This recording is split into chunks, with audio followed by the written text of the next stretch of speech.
Many people tend to associate masculinity with the concept of dominance, control, discipline. Kink is not inherently sexual. Kink is an avenue. It's an avenue for catharsis and healing. Adults forget that we need to play. Ultimately, the power always lies with the sub. If there isn't consent, it's not kink. Are you curious about kink? Are you wondering what kink and masculinity have to do with each other? Are you someone who loves a man and want to bring them into kink spaces and are unsure how to do so? If you answered yes to any of those, you're in the right place. In our 6th episode, I'm really excited to bring you Amanda Earle. She's an incredibly dear friend of mine who also happens to be a licensed psychotherapist with almost 8 years of experience working in the kink universe. She's helped so many people explore the aspects of identity, power, and desire within the kink world. And she's who I call about the intersection of masculinity and kink when my clients need that support and I'm unable to know what to do. She's a fantastic resource. We're very lucky to have her. Let's jump into it. Hey, Amanda, I'm so happy you're here. You're one of my favorite people in the world, and I get to share you with the world now. Thank you so much for being here. I was honored to be asked, so thank you for having me. I have some knowledge of kink just because so many guys come in for help with their sexuality, sexual performance, that thing. And I feel like it's gotten so much more expansive than my memories of it when I was exploring that space 20 years ago. And conversations with you have really helped flush that out for folks who maybe aren't familiar with what kink is and how to frame it for themselves. Could you define kink for us, please? Of course I can. Just to validate your observation of kink becoming more and more popular, people becoming more and more interested, a lot more people openly talking about kink and what it is and what it can be. Kink is really an umbrella term. It is a collection. It is an overarching broad spectrum of non-conventional sexual practices, concepts, fantasies. While there is a lot of intersect between sex and sexuality and kink and exploration, kink is not inherently sexual. A lot of people play or practice kink or engage in certain scenes or dynamics that are not sexual. There's no physical intimacy, or sometimes there's a little bit of physical intimacy, but it's not necessarily sexual intimacy. So when it comes to kink, it's much broader than we realize. When we think of kink, we often combine kink and BDSM. BDSM is actually just a little subset of kind of that larger, as I mentioned, that umbrella term of kink. When I think about kink, kink is counterculture. It is counter to kind of the shoulds, the expectations, the assumptions on how we should interact, experience intimacy, or experience sex. And kink is an avenue. It's an avenue for catharsis and healing. It is therapy. Kink is an avenue for creativity, artistry, performance, expression. It can be competence. People take a lot of accomplishment in what they can achieve when it comes to their kink practices. Kink is also a space for exploration and empowerment, personal empowerment, but connected empowerment. If there isn't consent, it's not kink. And in many ways, people seek out kink to have those healing experiences when it comes to consent or trust or being in a vulnerable space and feeling safe. So when I would think of kink 20 years ago, it was primarily from a BDSM lens. Can you define BDSM, break down the acronym for folks? Yes, I can. Yes, I can. It's a little bit easier when there is a visual. So BDSM, so B, bondage, D, discipline. You also have D, dominance, S, submission, and then you have S, sadism, M, masochism. So when we think of BDSM, even that term is expansive of both bondage practices, sadism, masochism, so kind of creating harm or receiving harm, as well as what we call power exchange dynamics. So when we think about dominance and submission and those roles that people take on, it's a power exchange. As a therapist who specializes in kink with people in those power exchange dynamics, I work with people in a variety of different kinks. And while dominance and submission are, I would say most people tend to kind of fall into one or the other. We also have people who are called switches, who they may assume the role of a dom or they may assume the role of a sub. Now, in my clinical work, It tends to, if I'm working with a switch, the work tends to focus a little bit more on identity and being able to kind of feel confident, embodied in both roles without anything being minimized. I would say, though, when it comes to kind of dom and submission, I haven't necessarily noticed a connection to gender specifically, but definitely that feeling of, I want to be held. I want to be able to feel safe and submit. Another important thing to note when it comes to power exchange dynamics, such as DS, so DS referring to Dom sub, for some people, Dom sub dynamics and power exchange only shows up in their play. So if they're in a dungeon or if they're at home, if they are in what's called a scene where they are enacting the dynamic and the power exchange, DS dynamics can also show up 24/7. So I also, both in my profession and in my personal life, I know of people who are in what are called 24/7 dynamics, where there's someone who is in that dominant role and a partner in that submissive role. And when I think about, I would say there is a tie between high achieving and high responsibility of those people seeking that desire to sub, though I also have, worked with people where it has manifested in, wanting to translate into their personal life. They feel the sense of control in their professional lives or other aspects, and they also want to be able to enact it in their play, but in a very different way, because it is a different experience holding that sense of control and dominance if you're in the boardroom versus if you're in the bedroom. So even people who are still wanting that dominance and control, play can really be so much more different and so much more expansive and fulfilling in these different ways. Adults forget that we need to play. We need times in our life where we can just play. We can just explore. We encourage children to play. That's how they learn about the world. That's how they learn about each other. That's how they learn about themselves. Adults, we forget that we also need to play. Now, play can show up in our hobbies. It can show up in our leisure activities. When it comes to play in particular with kink, essentially play is the activity that you and your partner are engaging in. It's the activity, the practice, it's the scene. So when you are witnessing what's called a scene where there's a dom and sub, everything that occurs in that scene was negotiated, was contracted. As I mentioned earlier, kink is only kink with consent. And so when it comes to navigating play or interacting with your partners or your play partners, everything needs to be discussed. There needs to be consent. There needs to be check-ins. There needs to be attunement to each other. Yeah. Well, and it sounds like essentially the setting up of a scene or play is two people or however many getting together and setting some agreements ahead of time and basically making a sandbox for their experience where we can do everything within this box. Yes. Yeah. And this is how we tap out if we need to leave the box. And these are the things that I really don't want you to do or not, I'm not comfortable doing. Yeah. Essentially, when we talk about a scene or contracts or negotiations, it's the container to hold the play, to hold the exploration. Honestly, I think a lot about the parallel when it comes to therapy. We are building this safety. We are building this trust.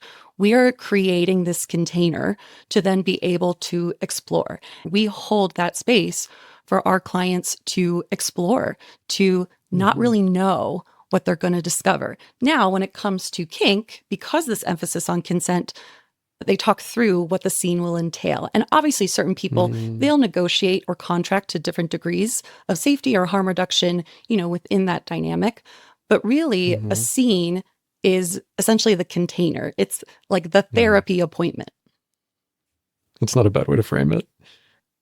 Where is the intersection between masculinity and kink, and where is the disconnection? So when I was in that space, it's always from the dominant submissive aspect, and those tended to be framed, if at all, by gender was masculine or feminine. That I don't think is true Nope. now. So how is masculinity and kink cross-secting where it's connecting? So there are a lot of different ways where kink and masculinity intersect. As I mentioned earlier, kink is expansive in and of itself. So when we think about kink, we have practices, or we have play, or we have scenes. So when we think of, many people tend to associate masculinity with the concept of dominance, control, discipline. And many people who step into that role of the dom, regardless of gender, they enact that sense of dominance. They enact that sense of control. When it comes to bondage and discipline, so shibari, rope play, utilizing ropes, you'll have the dom who is, tying the partner, creating the artistry, creating the space, whether it's them holding control of how they're planning to tie. So masculinity can show up in that practice, or what we tend to associate, the characteristics we tend to associate with masculinity. On the flip side, though, there are also people who are submissives, who are very masculine. They present very masculine. They embody those attributes of masculinity. You have also what are called service tops. You have people who are intentionally, right, trying to challenge these traditional ideas of power. There's there's a saying called topping from the bottom, where, you are in the more quote unquote vulnerable position, but you are still in control. You are still in that place of dominance. And even when we talk about DS dynamics and power exchange, ultimately the power always lies with the sub, because the sub is continuously consenting to the dynamic, continuously consenting to the play. So in many ways, people who are in those submissive roles, they also hold a lot of power. They also hold a lot of control. They can tap out. They can end the scene at any time. So there's an intersect between masculinity, or what we can typically consider, those attributes that we associate with masculinity when it comes to play. Kink, though, is also, it's not only about play and practice. Kink can also be expression. For example, cross-dressing is a kink. This is my first podcast interview. Yay. So I wanted to dress up a little bit. And because we're talking about masculinity, I wanted to wear a piece of clothing that is traditionally masculine, a tie. Technically, I am cross-dressing because I identify as a woman, but I am wearing a more masculine tie. Now, this may not seem like a big deal right now, because our culture, fashion, it has become more progressive. Actually, and women have more freedom around how they wear gendered clothing. And so in many ways, kink and masculinity, they intersect in that a lot of people seek out kink to almost subvert these kind of traditional aspects, or these traditional expectations. I have to present and show up in this very masculine profession, or this masculine role in my day-to-day. And yet kink offers me this space to kind of say, okay, I can be free. I can wear whatever I want. I can wear any material, regardless of color, regardless of cut, just because it feels good, because I like how I look, because I want to kind of challenge some of those traditional norms. Kink and masculinity intersect in this idea of challenging those kind of traditional norms when it comes to masculinity. And kink can also, you can also utilize kink to almost amplify a lot of these traditional beliefs about masculinity, such as leather daddies. Leather daddies are traditionally cis men in kink culture who wear pieces of leather to almost amplify and enhance their expression of masculinity, or kind of this traditional belief of masculinity. There are many different ways. When I think about age play, you have typically dynamics of mommies and daddies are in the dominant role, and then littles being able to experience masculinity as a daddy, being able to experience masculinity in a way that is caregiving and loving. Or on the opposite, a little, being able to be a little boy, being able to experience masculinity, right, as someone who is younger, as someone who is able to be a boy and like boy things and like masculine things, but still be able to play. Age play is inherently non-sexual. Mhm. For Yeah. some people like the textures of, certain pieces of clothing, or right, they can experience kind of that sexual arousal or excitement. Mhm. But at least in my experience, age play is more around identity exploration. Mhm. It is more around being willing to receive care, being able to receive care for Mhm. those who identify as littles. Well, and I think this really speaks to that expansiveness that we've seen within the kink community. And the reason I wanted to point it out with the age play is there's two things that make people uncomfortable whenever kink comes up when I'm talking to them. Yep. Furries and age play. My experience of working with furries, you have people who it's more about aesthetic and they enjoy wearing what are called the fursuits. For others Mhm. in that community, it's more of an identity piece of they identify more closely kind of with that animal. And that's how they Mhm. want to interact in the world. That's how they want to experience the world. You also have what are called pups. There are people who identify as pups. That tends to be that leather kind of hooded pup face. If you are kind of Mhm. maybe at a pride event, from my anecdotal experience, there is intersect of sex and or sexual experience and sexual exploration in within the furry community. I would say as well, I am in this kind of unique privileged position in that because I advertise as a kink therapist, even within the kink community, I've worked with very diverse people with very diverse and different kinks. And so a lot of my anecdotal experience is, I guess, a bit more expansive, maybe than someone who is not as involved or not as participatory in Mhm. kink or maybe advertising it, whether it's Mhm. advertising it as a clinician or a healthcare provider, or who doesn't necessarily have as much personal or lived experience in those spaces. Well, I imagine you're also getting more people who hit walls of information that aren't available, where you can show up to some events with certain kinks and there is an acceptance and a readiness to educate people. And then some kinks have more resistance to them than others in various spaces. So I would assume you get a much broader range than what most of us see when we talk to our friends about their sexuality. I definitely do.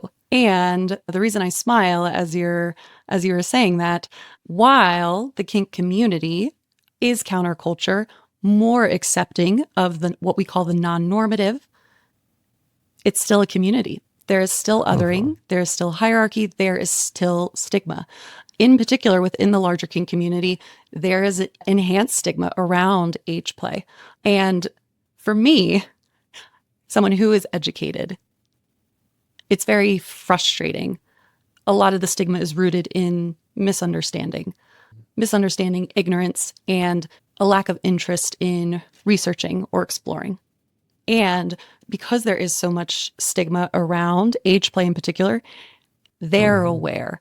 They recognize what society says or assumes. They recognize what the community may Mhm. say or assume. And at least my experience of people who engage in age play, there's an even greater emphasis on consent. There's an even Mhm. greater emphasis on communicating the boundaries and the limitations and what kink is to them versus what Mhm. people are trying to assume kink is to them. And at least in Um, my work, in working with people in those communities, I've always been really encouraged because working with clients in age play, I've witnessed so much self acceptance. More often mhm. than not, when I work with someone who their kink is age play, they've already done the work and have Mhm. come to accept who they are and come to accept their kink. It's more about how they interact with the larger world. It's how they communicate. It's how they challenge these biases, right? Where someone assumes they are inherently dangerous. It's, yeah, I, it's tough work. It's tough work. It's tough Mhm. work when you can come to accept and love and feel secure in yourself, yet the larger society and larger culture just refuses to see the real story. Mhm. Well, that's where we're seeing pain in so many places is when there's self acceptance, which is key to finding one's grounding. But then to have yourself then not accepted within a community is tragic. We see it within sexuality dynamics, gender dynamics around trans folks and families where they lose community by accepting this part of themselves. This seems like another one of those areas where that's happening.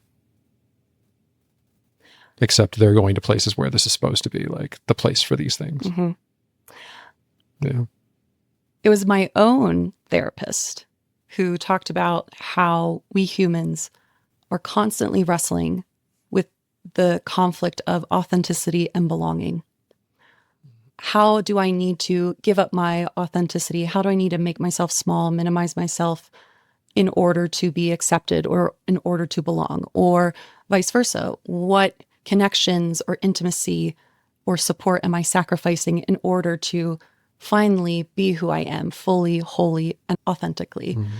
The reason I love being a therapist, a therapeutic space, is the one space where it is guaranteed, as long as the therapist is doing their job, it is the space where it is guaranteed someone can experience both authenticity and belonging. And I would say navigating that dissonance is incredibly common for a lot of my clients who are kinky. A lot of the work is, we meet people where they're at. Some people come into session with me, feeling really insecure about the kink they hold. And the work is in that intrapersonal. It's that work of self-acceptance. It's that work of identity exploration and affirmation.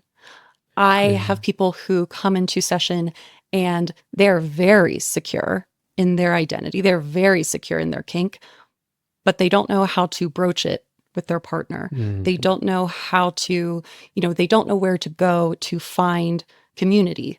Friendship and community are two different things. That's something that's become it's come into my awareness in a lot of aspects of my life recently. There is that friendship, that ongoing support, that connection we feel between another person or multiple people. And then there's that difference of community, this just shared collective, this shared space where we can show up. And fortunately, we live in a state that is a bit more progressive. Colorado is more progressive. Denver has a number of kink spaces. You have your rope studio, you have traditional dungeons. There is a store specifically for age players. You also, even outside of Denver, there are other cities in Colorado that also have kink spaces. And so we are fortunate in that Colorado is a place where there are more opportunities to connect with in-person community. Now, a lot of kinksters will rely on the internet. A lot of kinksters will turn to Discord. A lot of kinksters will use FetLife, the kinky LinkedIn, as it is referred to in the community. It's both. It's feeling into that authenticity, but also allowing that authenticity to show up in community, in connection. And, not only is it I'm accepting myself, but it's also others are accepting me. As we're talking about this, and I kind of keep coming back to the gender dynamics of kink, one of the things that's really coming forward is one of the points of this podcast is to help people recognize that masculine and feminine qualities exist in most people. And it seems like kink space gives people to go plan those dynamics to figure that part of themselves out should they need to. Whether that is, I am masculine and I need a place to roar and I'm going to go into dominant space. Or whether that's, I'm a cross-dresser and I need to be seen in these clothes and empowered in these clothes where it is not safe in public. Like if you're a guy in a dress in public, you are in danger. And so I think at its best, that's what it's for. Am I reading that correctly? Yes, completely. Kink, it being that place of exploration, it being that place of expression. Yeah, you could go into a kink space to really amplify that feeling of, really amplify and explore the intensity of your masculinity, experiencing aggression, experiencing dominance, control, traditional concepts of masculinity. You can walk into a kink space and experience, right, your masculinity as someone who is nurturing and someone who is caring. That is something that when we were talking about age play, a lot of people are seeking nurturance, both give and receive in very intentional ways. You can go into a kink space and you can just play. You can walk into a kink space and still embody masculinity while also doing things that maybe, you're a little hesitant to do elsewhere or with certain people, or there's that physical risk of safety. Available.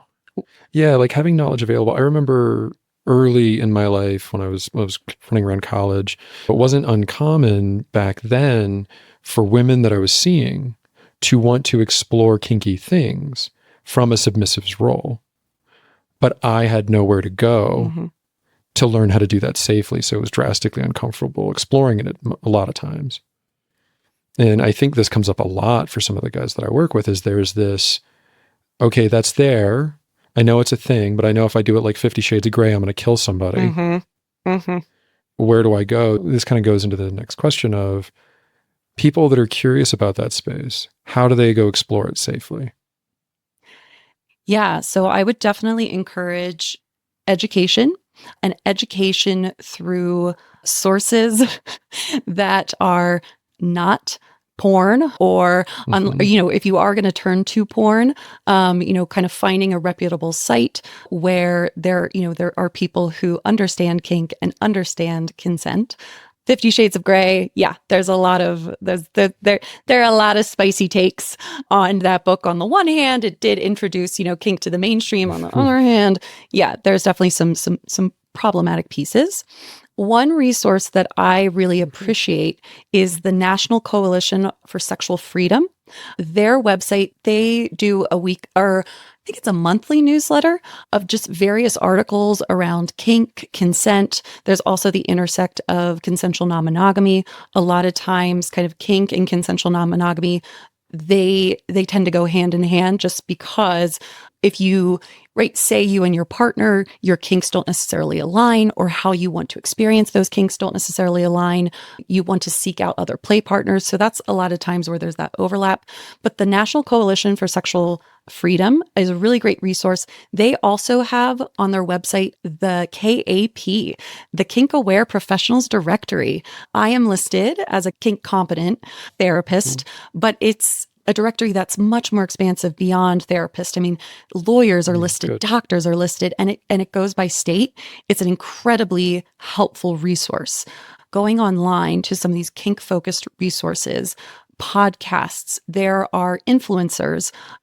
There are really well-known kinksters. Midori, I believe it's Planet Midori on Instagram. She is really known in the shibari world. I attended a humiliation play workshop by Midori. And humiliation play is not, I don't yuck in other people's yum. It's just something that's not quite my kink. But I'm like, let me gain a better understanding. Holy moly, I was getting a little hot and a little sweaty by the end of that workshop, because wow. Midori, Edge is another well-known kinkster. There's other organizations. So there's the Kinkery is another great handle. I can go and kind of look through my list of resources and send them to you, Tim, if you'd like. I would, so that way we can have it in the show notes for people with some links. Yeah. One of the things I'm really pushing on that we're just hearing as a profession more and more is we're not going to get rid of the internet. We're not going to get social media. We're not going to get rid of Discord, but those aren't enough. And I appreciate you mentioning that, and that they are not. They are not. So while there are these virtual resources, while there are educational resources, there's books, there's all these things. What about actual community? What about actual, experiencing? Typically, when it comes to a dungeon or a kink space, they have orientations. So in order to attend an event at the Sanctuary or Voodoo Leatherworks, you need to attend an orientation. It's something that's really important. You can be oriented to the space. Oftentimes, volunteers of those spaces talk through the rules, they'll talk through the expectations.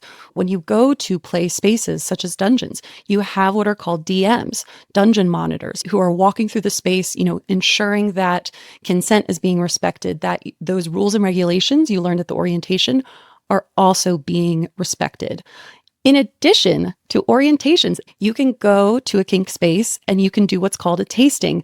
You walk in and there are different vendors or there are different educators, really well-known kinksters who can offer you, if you're intrigued by something, they can offer you a taste of what it's like to experience knife play, of what it's like to experience a violet wand, which I highly recommend personally. So tastings are another really great way. Also within the kink community is what's called munches, where they're essentially meetups. They're social spaces where you can go and just try to meet people, try to connect with people without that intimidation of a play space or being in a dungeon.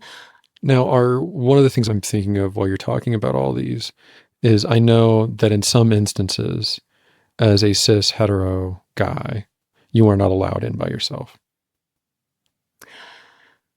When it comes to more sex-focused spaces, such as a sex club, there tends to be more barriers to being a single cis hetero male. And that is differentiated from a dungeon. This is not generally going to be the case for a dungeon. It's not generally going to be the case for dungeons. Certainly going with other people, whether it's your friends, whether it's your play partners, may help you with the vulnerability. It can be a vulnerable experience. I am someone who is very educated on kink. Kink for me is very normalized to the point where now I'm in public, now I'm like around vanilla people and I kind of have to check myself and be like, oh, am I talking about something that's a little too spicy? Or I am someone who is very educated on kink. I talk about it all the time. I felt quite vulnerable during the first tasting event that I attended. I would say more sex-focused spaces. Kink is a little bit different. It's that broader spectrum we were talking about earlier. Yes. Mm-hmm. And so as long as you're in that broader spectrum space, that's generally not going to be a concern. I just know that a lot of guys really worry about that when they're walking into sexual places, right? Not sex places. There's a concern about walking in as a single man and how you're seen and how you're looked at. Most young guys I work with are consistently worried about how they come off, if they're going to come off as creepy, etc. And those spaces are even more intimidating for those worries. And so it's nice to give them a little comfort of you're welcome and it's a place of education at these times. It is. There are also there's other like places, there's other organizations. I know a few like sex shops, like they'll often host like workshops for people to attend. Yeah, I also work with some cis male clients, cis hetero male clients who also often question that aspect of belonging. Going back to that authenticity versus belonging. I also work with many cishet men who feel like they don't necessarily belong in kink spaces or spaces centered around consensual non-monogamy or polyamory. And it's tough. On the one hand, kinky spaces that are for, people who are consensually non-monogamous, they're often very queer. There is a lot of overlap as well between the kink community and the queer community. And it is important for people who are in the LGBTQ community to have spaces that they can trust are safe. And I really empathize with the struggle of cishet men who are safe and are hesitant or questioning or are feeling concerned as to whether or not they belong. Personally, I believe they belong. They belong in allyship. Or in kink space, explicitly they're allowed there. Right? Like, I'm going to have you back on to talk about poly, so I want to like kind of wall this off a little bit. But for cis guys in kink space, you look like who hurts people as a cis guy. 82% of violent crimes are committed by men. And so it's sometimes hard, if you're empathetic, to walk into those spaces and not wonder how you're seen in those ways.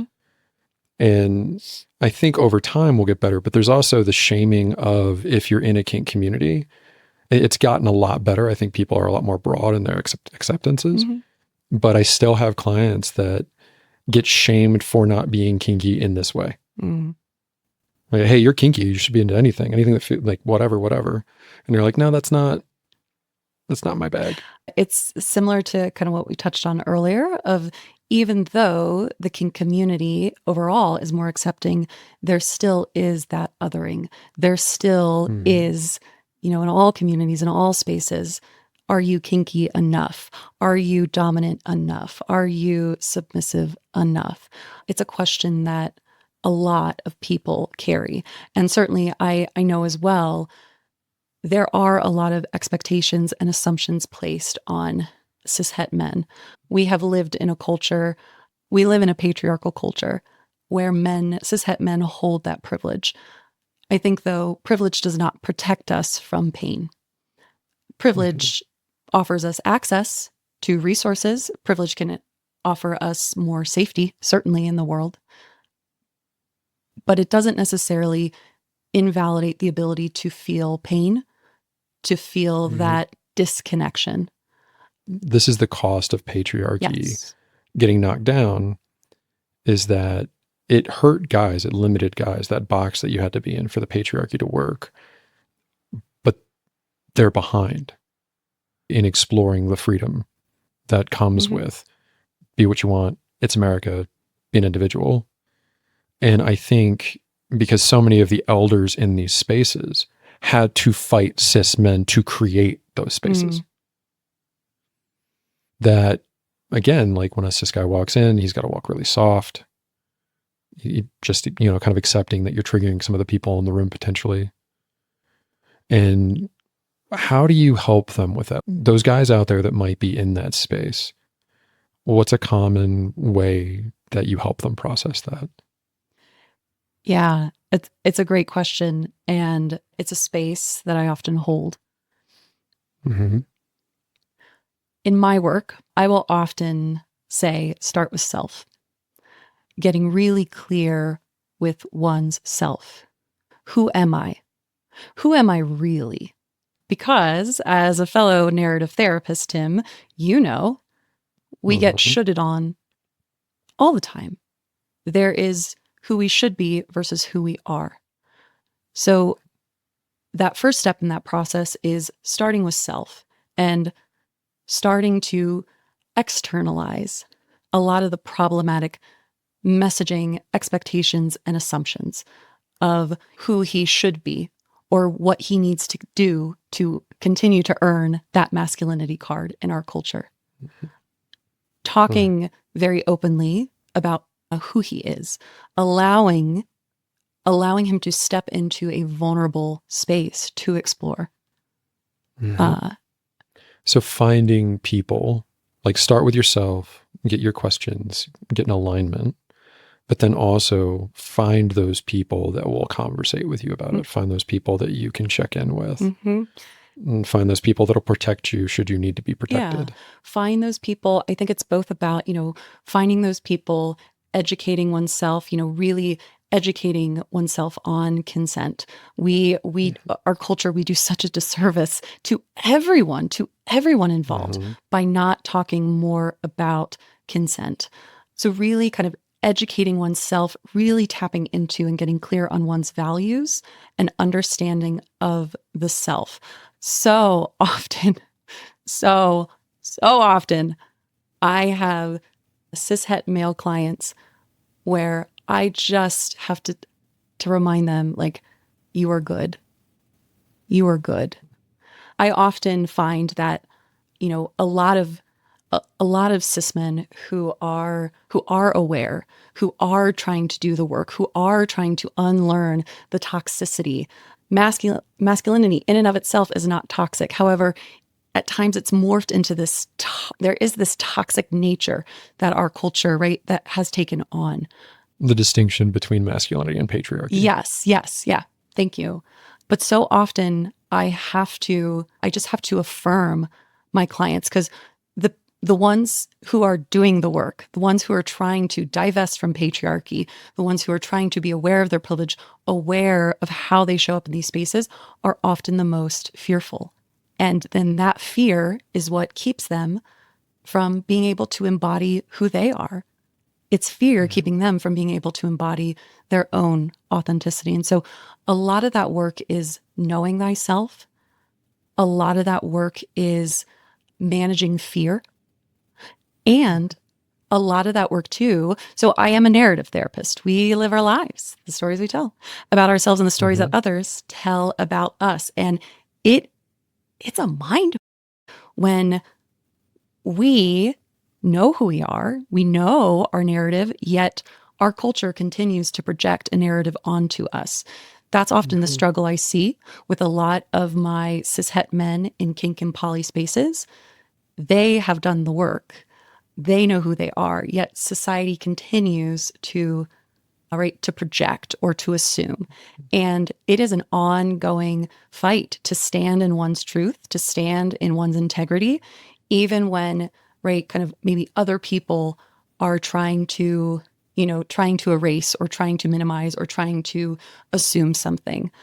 And what I've seen most successful in my work, the clients who do that work, who start with themselves and get really clear on who they are, they start to build that confidence. They manage that fear, they build that confidence. And that's what allows them to then step into these spaces, as their whole selves, as their whole vulnerable selves.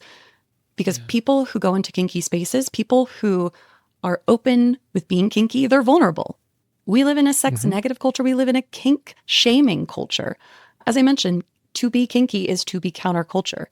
And so to do that work, to really understand the self, I know who I am regardless of what my culture tries to say, regardless of what others try to say. It gives you a certain energy. It gives you a certain confidence to then be able to step into these spaces and connect with others who can show up for you and support you. Yeah. So maybe for the guys that want to explore these spaces, but are afraid to, because of that, I don't want to be creepy. I don't want to be shamed. I don't want to be seen these ways. Doing that inner work first and understanding that kink will be part of you, right? Everybody's got a little kink somewhere. Like there's only so weird things get. We've been doing the same things with the same parts for thousands of years, right? We're pretty inventive. There's not a lot of new ideas anymore. Yeah, we are. And thank God, right? Fair enough. You got me blushing now. Look at you. I haven't blushed in 10 years. Oh, yay. Well done. Yay. Well done. Yay. Oh, man. Okay. Life is hard. Life is chaotic. Life is expansive. Yeah. Thank God we're inventive. Thank God we're creative. Thank God we are trying to become those expansive individuals to be able to constantly walk in the gray of everything, right? Yeah, that's the beauty of life. And that's my favorite part of our work is the gray. It's where people really thrive. Yeah. Because you come out on the other side with direct knowledge. So what's something for listeners that are here because they love men and they want to explore that space with a man? What can they be doing to support those cis guys as they move into that space? Ooh, that's a good question. I mean, number one, always curiosity. Be curious, question, ask, wonder, get curious, right? Ooh, yeah, you might want to try this. Yeah. What excites you about this? Like what turns you on about this? Or what might this give you that you don't have elsewhere in your life? Getting really, really curious and offering a space for them to talk, to share, right? In our culture, there is this expectation or there's this assumption, right? That men or masc people need to be stoic. That stoicism is part of masculinity. When putting that down in play is so freeing for a lot of guys. Yeah. Ask questions. Be really curious. Be really, really curious. Just, Curiosity and compassion. Often in my sessions with my clients, I talk about we're going to put on the compassion goggles and we're going to flip down the curiosity lenses. I do that so often now. I have people who just like roll their eyes at me, but they love it. They love it. They keep coming back because let's just explore, right? Compassion, Mhm. Yeah. Okay. Well, and I think that compassion is so important in these spaces for the women who are with these guys and the queer folks that are with these guys because they're afraid of being seen as bad. And they're afraid of when I make a mistake, because everybody makes mistakes, the group is going to ostracize me. I am no longer going to be accepted. I'm going to get thrown out and I'm going to be seen as and have a hard time not seeing myself as a bad person. And so if you've got a man that you love in your life, holding that compassion is, yes, holding accountability for the mistakes.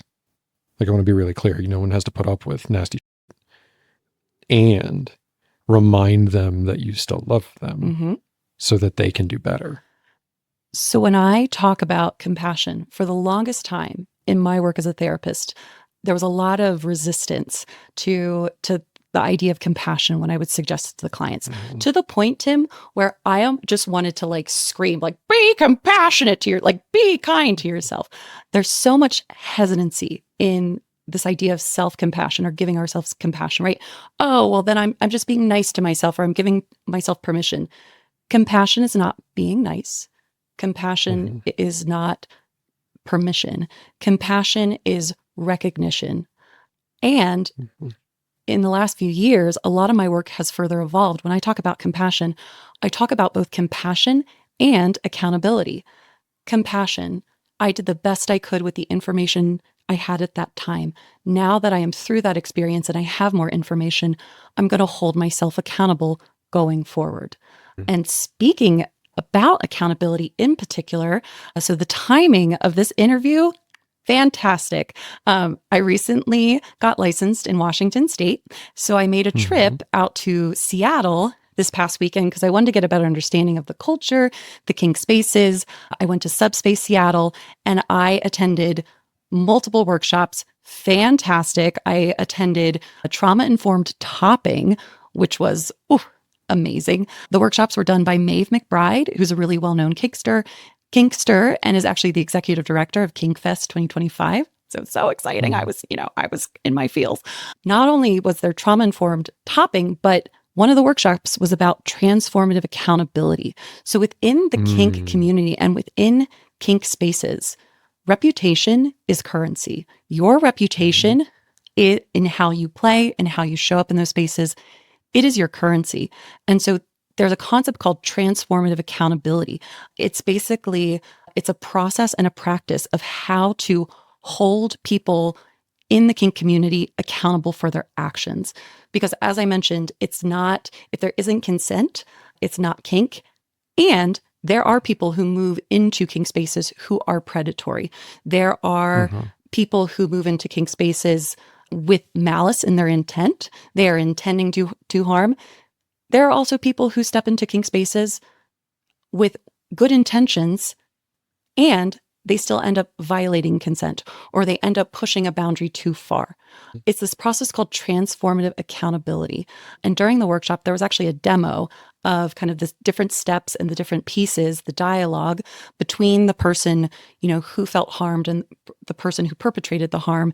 And I was getting misty-eyed because it was just so powerful to watch this process of not only apology, but accountability. And so I will also, I'm so glad that you mentioned this, brought this point up. It's both that compassion and that accountability. And what I often say to my clients, if I'm going to do the work to be compassionate to others, let me do the work to be compassionate to myself. I'm going to do both the work to hold others accountable. I'm also going to do that work to hold myself accountable. Yeah. So definitely compassion is a huge piece. Well, and that's the cross-section of the kind of current trauma of manhood, of the story that you're not enough. And in liberal space, you are told consistently of the perfection that's expected of Oh, you, yeah. despite having no model. And it's why I think on the conservative spaces where they're very much in that box, it's why they've kind of cranked up patriarchy, is because there isn't this space for the repair that's required to have relationship, Mm-hmm. right? Everybody I talk to clinically and friends, no one's comfortable around a perfect person. When someone's presenting perfect, people get really uncomfortable. You don't get close with somebody until one of you makes a mistake, there's accountability, and there's repair. Mm-hmm. Otherwise, you're just like trying to keep up with the perfection you're witnessing. Yeah. Yeah. When I look out politically, there is this conservative push for, equating masculinity with power, but in this very restrictive way, this incredibly restrictive and limiting way that not only hurts the people around him, but it also hurts him. As we were talking about earlier, kink can be an avenue to experience masculinity and power and grace and health and right and balance and connection. So I guess the big takeaway from this conversation that I'm walking away with is, I've heard a lot of my kink friends talk about the kink community, and it was so wonderful to get you talking and hear how community is complicated. And this is where it's beautiful. This is where it's challenged. This is what we're working on, just like everywhere else. And I really hope that gives the folks listening a lot more freedom to explore whatever parts of themselves in whatever places they need to go do so. I hope so. Beautiful. I hope so too. Yeah. So now, just to kind of respect your time, it's time to get into Miss Amanda. Oh. And ask you the 3 questions. Okay. I'm ready. All right. What's a truth about masculinity you learned before you were 12 that remains true today?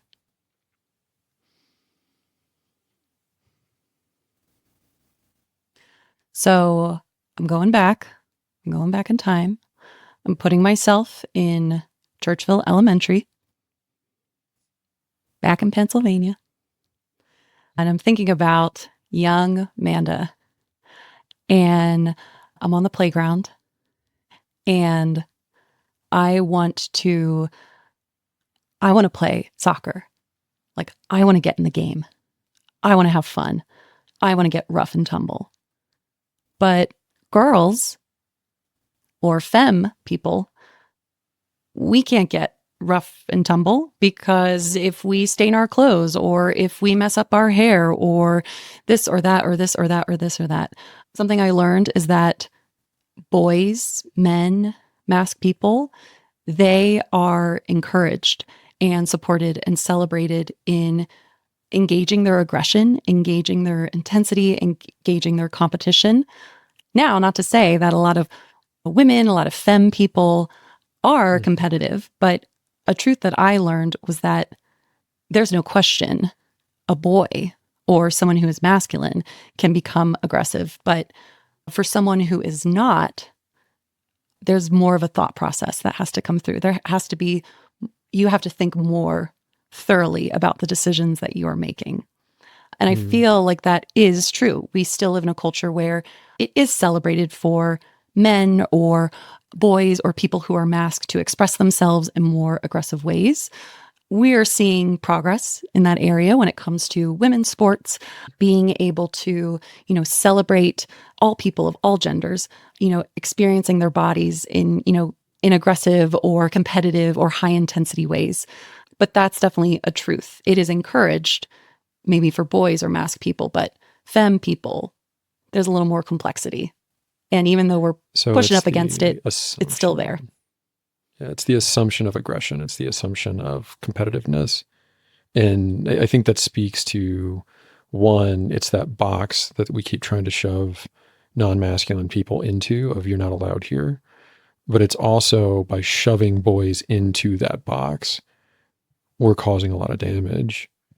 You know, like the basic assumption of aggression with men and how that plays out in school, where boys are, I think it's like 3 or 4 times as likely to be suspended for the same offense as a girl for a behavioral issue or an aggressive issue.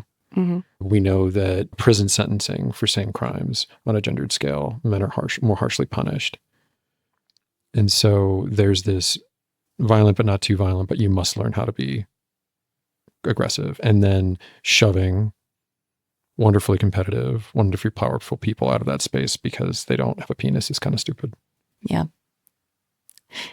It's really, that's still happening. It's really stupid. Yeah. And, you know, when it comes to progress, you know, for example, you know, Ilona Maher, I hope I'm pronouncing her name correctly, the rugby player from the Olympics who's gained a lot of following on social media, was on Dancing with the Stars. Like, I love that she is talking about being a woman, being feminine, and being able to embody masculinity as well, being able to embody this expansiveness in being able to be feminine and put on a ball gown and then go some shit up. And then and then get on the field and like, some people up with rugby. It's just that expansiveness, being able to see that and to be able to see that in mainstream media is newer.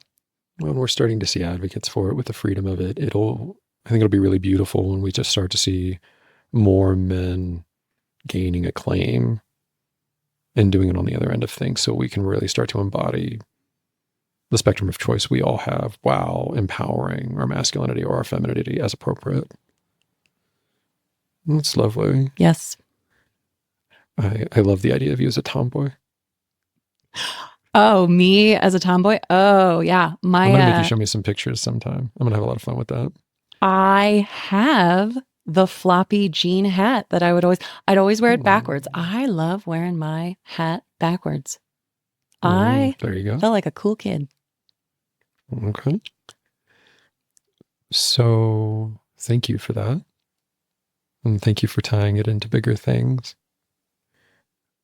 The next question for you is a little darker. What's a time that pursuit of your gender identity has hurt you?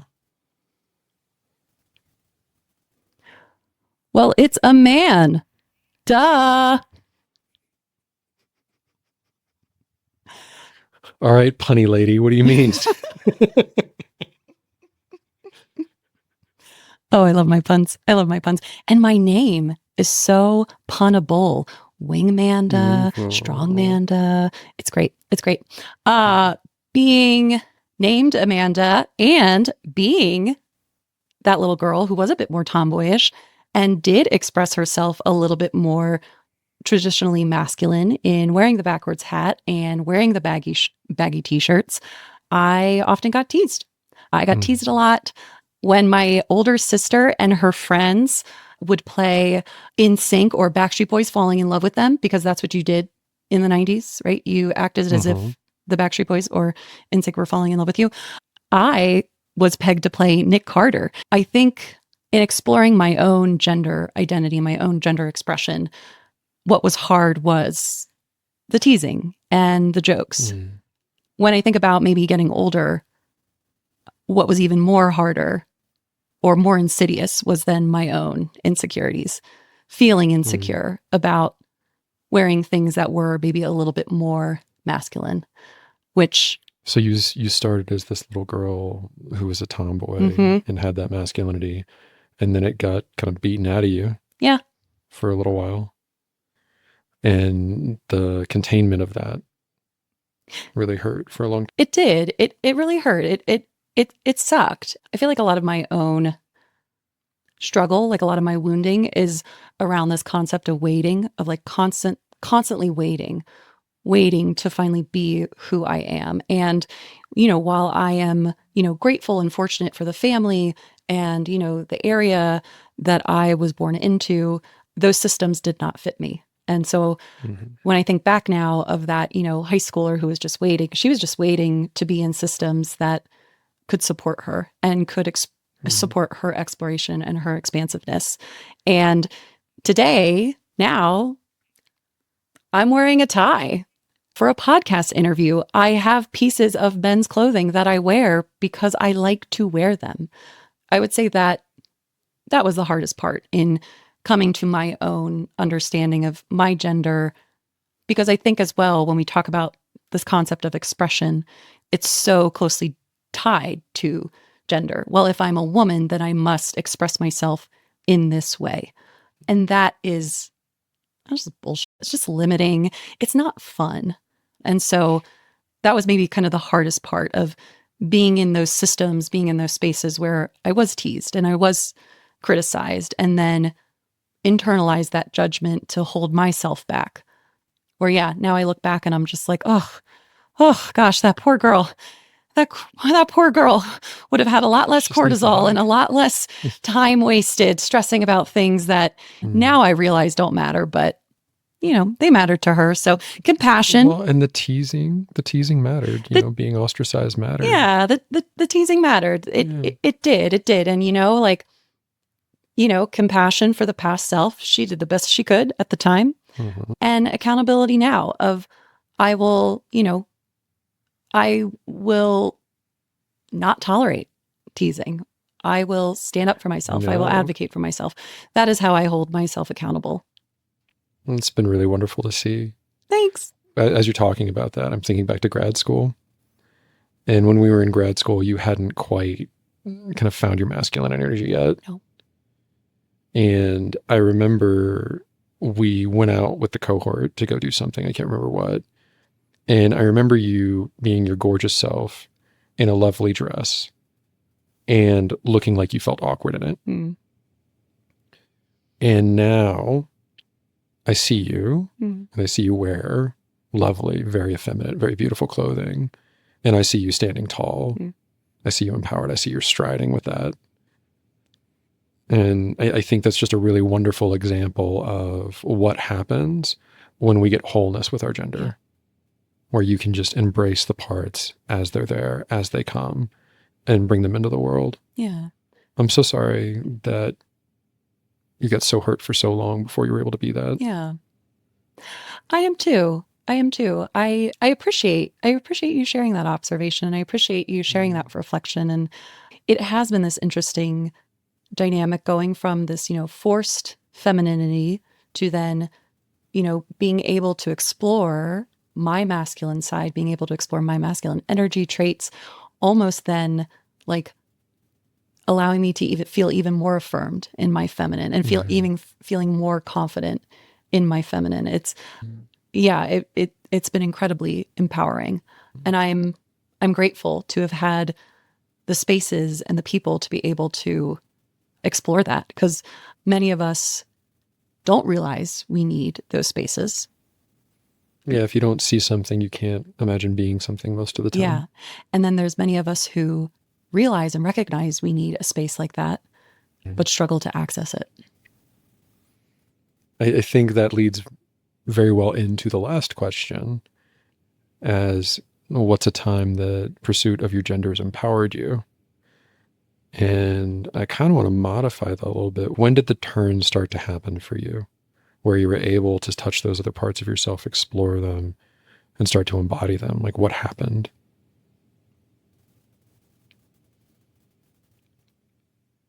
You want to know the turn? The turn was learning of infidelities in my past marriage. There was trust lost with the person I loved, which then led to this loss of trust in self, and then this loss of trust in the world, this loss of trust in what was supposed to be. And in many ways, losing that trust, it's what allowed me the opportunity to really better understand who I am and what I want for myself and my relationships and who I want to be in this world.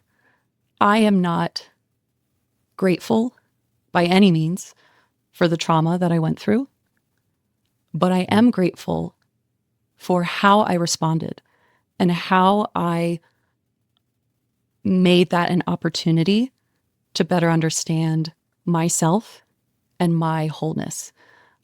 I had an incredible therapist who helped me through it. I had a number of different people who really kind of held me through that time. But it was almost the loss of trust in what was supposed to be is what almost gave me permission to say, who cares what's supposed to be? I am just going to be. I'm going to be who I am. And going through that experience as well, it woke me up to my codependency. Being a woman, I was essentially raised to be codependent, first on my parents, and then secondly on my assumed, cis hetero male partner. And going through a betrayal trauma like that, it made me realize how codependent I was and how much I was centering myself around my partner. And that is what women were often encouraged to do. We're supposed to center ourselves around our man or another person. The cost of containment. Yeah. And so I feel like in realizing that, it led me to want to cultivate more independence for myself. And I feel like that journey is almost what it set me off in being able to fully embody and welcome and embrace both the masculine and the feminine energy. Being able to be soft while also strong. I am a Taurus. I definitely do. I align very strongly with my zodiac sign. I'm a bull. Which, when you think about a bull, a big bull, right? A big, strong, aggressive bull, you tend to think masculine. I am what's called a fluffy bull. I am strong and I am sturdy. And I am also soft and I am nurturing. In many ways, I feel like that was a bit of the starting point. I love who I am today. And I love who I am becoming. And I love that I can be a man. Duh. Because that's who I am. That's who I am. I will show up in very masculine ways. I will show up in very feminine ways. Your original question, what's been something that's been exciting about my pursuit of gender? Well, for the last year and a quarter, I have moved into performance. I am a burlesque performer and I'm also a drag performer. And I sought performance out in many ways as a reclamation of my vulnerability, my exposure. I went through a very difficult divorce, attempted to salvage that marriage, but then found out it just no longer fit.